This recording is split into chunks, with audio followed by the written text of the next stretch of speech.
Cup.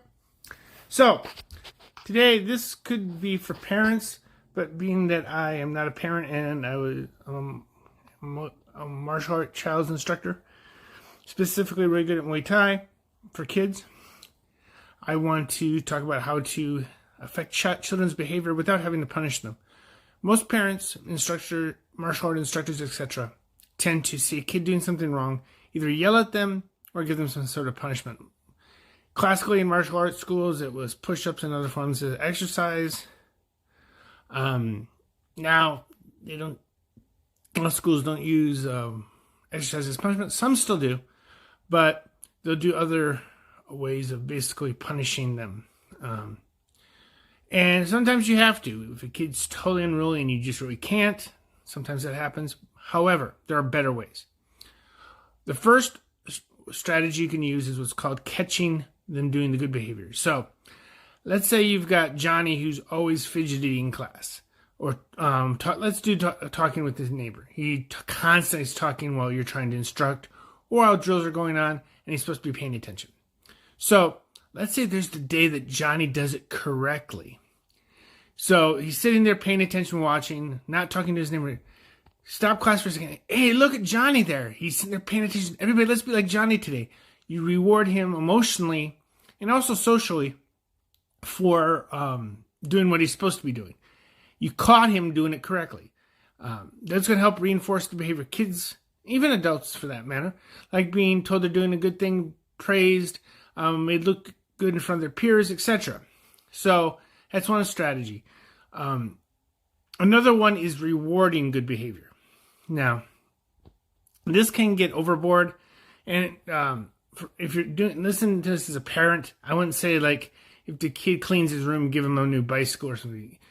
Well, it depends on your income level, how hard you've been trying to get them to do that activity, but don't go crazy with it.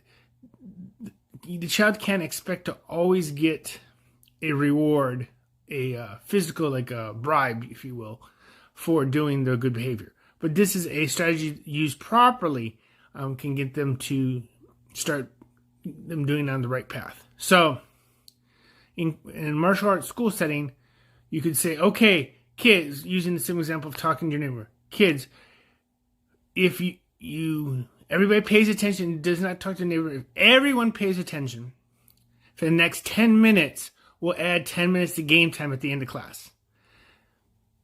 You'll get those kids policing each other to get those 10 minutes. And you will get the best out of the kids because they'll want those 10 minutes. So I didn't say, like, if someone's like in extreme cases, you do things like pizza parties or a private lesson, something like that. But once again, think of it as monetary value. It has to be worth it. Like, to get a big reward like that, it's going to be some massive change. So those are two strategies you can use to help children modify their own behavior. First one being catching them doing the behavior and praising them for it. And the second one is rewarding them when they do it. Like, set up a reward so they know that they will get this if they do this. Just a final note on that. One potential problem if you do the scolding the child or chastising certain kids who are truly attention starved, this goes whether for parents or in a martial arts school, they may be acting up because, and we all kind of know this, but it's a good reminder, they might be acting up because they want attention. So that's another reason to try to do especially if you know a kid might not be getting attention at home or have problems at home, trying to really catch them doing the proper behavior, even little ones, can really get them to come around really quickly. So remember, sometimes when you give attention to negative behavior, you get more negative behavior, even if it's not positive attention. So keep those in mind. I hope this is helpful. If so, drop me a note in the bottom.